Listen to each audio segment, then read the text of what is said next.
अस्सलामु अलैकुम अज़ीज़ तलबा, मैं आपका अपना दोस्त Abdul Razzaq sir. Online class में आप तमाम का इस्तकबाल है। आज हम देख रहे हैं NAS की जो हमारी एग्ज़ाम होने वाली है 12 नवंबर को। इस एग्ज़ाम से मुताल्लिक़ हम एक क्वेश्चन पेपर देखेंगे, किस तरह से क्वेश्चन पेपर हल करना है। ये आपके सामने बीड का जो है अचीवमेंट सर्वे का एक मॉडल पेपर आपको दिया गया है। ये आपको देखना है सवालात किस तरह के होंगे और आपको जवाबात किस तरह से लिखना है। ये आपको सारी चीज़ें इस वीडियो में बताई जाएंगी। आखिर में आपको बताया जाएगा कि सवालात के आंसर यानी जवाबात क्या थे। आपको इसको गौर से देखना है। देखिए, ये जो नेशनल अचीवमेंट सर्वे है ये पूरे भारत में होने वाला है। 12 तारीख को हमको स्कूल में आना है, जो स्कूल सेलेक्ट हुई है। देखिए, अब यहाँ पर देखिए क्वेश्चन पेपर हम देखते हैं जमात सुवम का क्वेश्चन पेपर। देखिए, हमारे सामने क्वेश्चन पेपर एक नज़र आ रहा है। इसमें सबसे पहले आपको क्या करना है कि आपके जो स्कूल का यूडाइस कोड है, यूडाइस कोड को आपने इसके अंदर डालना है।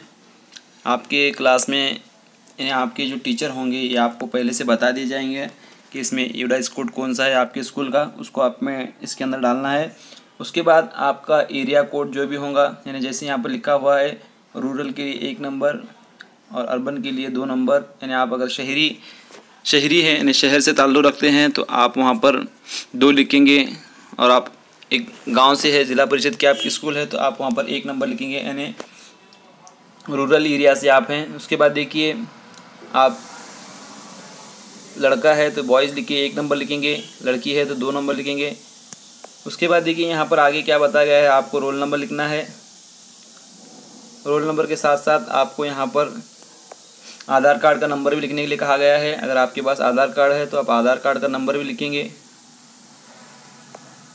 उसके बाद आपको यहाँ पर यानी CWSN यानी चाइल्ड विथ स्पेशल नीड, आपको कोई ज़रूरत है, हैंडीकैप है तो अब यहाँ पर 1 लिखना है, अगर नहीं है तो 2 लिखना है। उसके अलावा आपकी स्कूल कौन सी है, गवर्नमेंट स्कूल है, प्राइवेट स्कूल है, यहाँ पर लिखना है। अगर गवर्नमेंट है तो 1 नंबर लिखना है, अगर प्राइवेट है तो 2 लिखना है, नॉन ग्रांटेबल है तो आपको क्या लिखना है, 3 नंबर लिखना है। इस तरह से आपको यहाँ पर लिखना है। या आपके असातिज़ा आपको रहनुमाई करेंगे। उसी के साथ आपका ग्रुप जो है सोशल ग्रुप, यानी आप किस जमात से हैं, यानी SC ST OBC जनरल। आमतौर पर जनरल अगर बच्चे हैं तो क्या लिखेंगे, यहाँ पर हम 4 नंबर लिखेंगे। यहाँ पर आपको क्या करना है, 4 लिखना है। उसके बाद आपका यहाँ पर पूरा नाम लिखना है। उसके बाद आपके स्कूल का नाम लिखना है, जो भी आपकी स्कूल है स्कूल का नाम आपको लिखना है। उसके बाद आपको यहाँ पर लिखना है डिस्ट्रिक्ट, आपके डिस्ट्रिक्ट का नाम लिखना है। यहाँ पर बीड पहले से लिखा हुआ है, आप स्टेट महाराष्ट्र है आप लिखेंगे। चलिए, उसके बाद आप देखते हैं पेपर के लिए आपको जो हिदायत दी गई हैं उसको हिदायत को आपने गौर से पढ़ना है। देखिए, सबसे पहले आपको हिदायत क्या दी गई है कि हर सवाल के नीचे 4 मुतबादिल आपको दिए जाएंगे। इनमें से सही मुतबादिल के नंबर के गिर्द दायरा बनाना है। यानी नंबर जो आपको सवाल का जवाब दुरुस्त होगा उसके गिर्द आपको दायरा बनाना है। या आपको हिदायत ध्यान से पढ़ना है, ताकि अगर आप हिदायत पढ़ेंगे तो आपको समझने में और बताने में, अगर आप हिदायत पढ़ेंगे तो आपको जो है पेपर हल करने में मसला नहीं आएगा। दूसरे नंबर पर क्या हिदायत दी गई, सवालिया पर्चे में ज़बानी सवालात नंबर 1 से 15, यानी आपको सवालिया पर्चे में क्या किया दिया जाएगा, ज़बानदानी में सवाल नंबर 1 से 15 सवालात होंगे। उसके बाद माहौलियाती मुताले में सवाल नंबर 16 से 30 तक होंगे। और सवाल नंबर यानी तीसरा पेपर जो आपका होगा रियाजी का, सवाल नंबर 31 से 45 तक। यानी आपको एक ही पेपर में तमाम सवालात दिए जाएंगे और आपको हल करते हुए जाना है। इस पेपर में मैं आपको इसी तरह से बताऊँगा कि किस तरह से आपको सवालात होंगे और आपको तमाम सवालात को हल करना है। तमाम सवालात के लिए नंबरात जो होंगे वो एकसा होंगे, यानी एक जैसे होंगे। टीचर होंगे वो आपको रहनुमाई करेंगे पेपर से कबल आपको किस तरह से सवालात के जवाब हल करना है। अब यहाँ पर सबसे पहला सवाल है सवाल नंबर 1 से 15, यानी आपको उर्दू के लिए कितने सवालात होंगे, 1 से 15 तक आपको जो सवालात होंगे वो कौन से होंगे, उर्दू के होंगे। और 4 ऑप्शन दिए जाएंगे और आपको जो ऑप्शन के जो सही जवाब होगा उसको आपको सही का निशान लगाना है। देखिए, मैं आपको पढ़कर सुनाता हूँ। झील की कहानी पढ़कर सवालात के जवाबात के सही मुतबादिल के गिर्द दायरा बनाओ।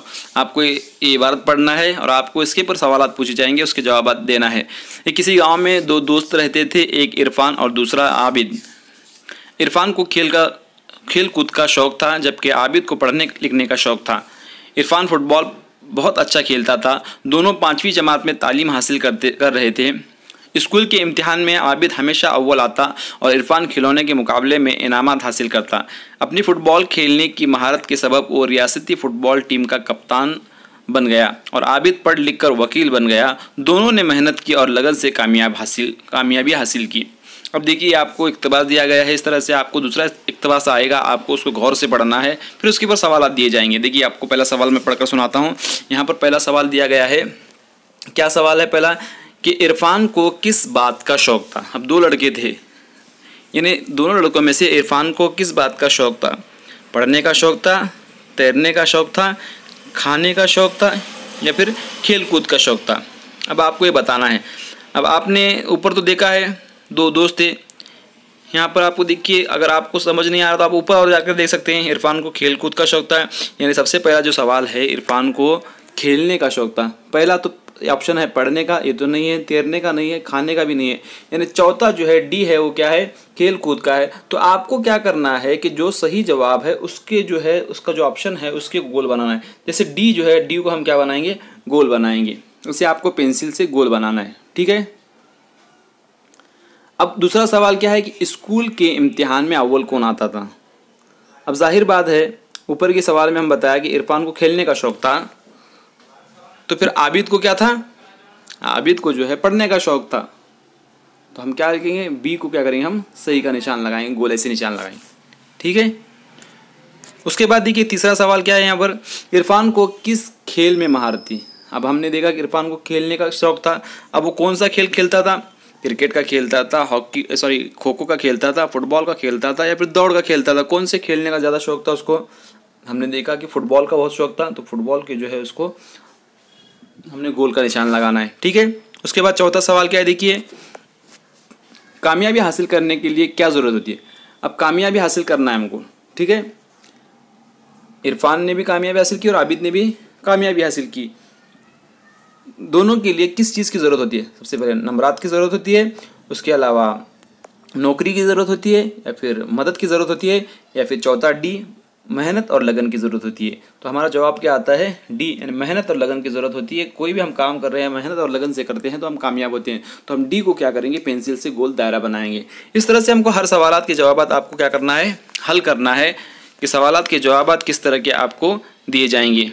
देखिए उसके बाद फिर सवाल है, लफ्ज़ कामयाबी का ज़िद क्या है, लफ्ज़ कामयाबी का ज़िद क्या है, काम, नाकामी, हार, जीत। अब इस पर जो भी होगा आप उसको क्या करना है, निशान लगाना है गोल का। अब मैं अगर इसी तरह से लगाते जाऊंगा निशान तो हमारा वीडियो बहुत लंबा हो जाएगा, इसलिए मैं उम्मीद करता हूं कि आपको समझ आ रहा होगा कि मैं क्या कहना चाह रहा हूं। उसके बाद ज़िल की इबारत के सवालात के जवाब सही मुतबादिल के गिर्द दायरा बनाओ। ये भी आसान सा सवाल है। यहाँ पर भी आपको जो है वही पैराग्राफ दिया गया है, इस पैराग्राफ को आपको पढ़ना है और जो सही होगा मैं एक सवाल आपको हल करके बताता हूँ। सवाल हम पढ़ते हैं कि सवाल क्या है। देखिए सवाल 6 जो है, हमारे वालिद की ख्वाहिश होती है कि डैश डैश डैश। पहला ऑप्शन है बच्चे उनसे हमेशा डरें, दूसरा ऑप्शन बी है बच्चे उनसे ज़्यादा कामयाबी हासिल करें, तीसरा होता है कि बच्चे रोज़ाना मजदूरी करें और चौथा डी होता है कि बच्चे अपनी ज़िंदगी में कुछ ना कुछ करें। अब बाप की ख्वाहिशात क्या होती है। देखिए आपको पहली लाइन में बताया गया है कि दुनिया का वो वाहिद शख्स है जो खुद से ज़्यादा अपने बच्चों को कामयाब देखना चाहता है। माँ बाप क्या चाहते हैं कि उनका जो बच्चा है उनसे ज़्यादा क्या हो, कामयाब हो, यानी ऑप्शन बी हमारा यहाँ पर सही है। तो हम क्या करेंगे, पेंसिल की मदद से इसको क्या करेंगे, गोल करेंगे कि ये जवाब हमारा दुरुस्त है, ठीक है। इस तरह के आपको तमाम सवालात को क्या करना है, हल करना है।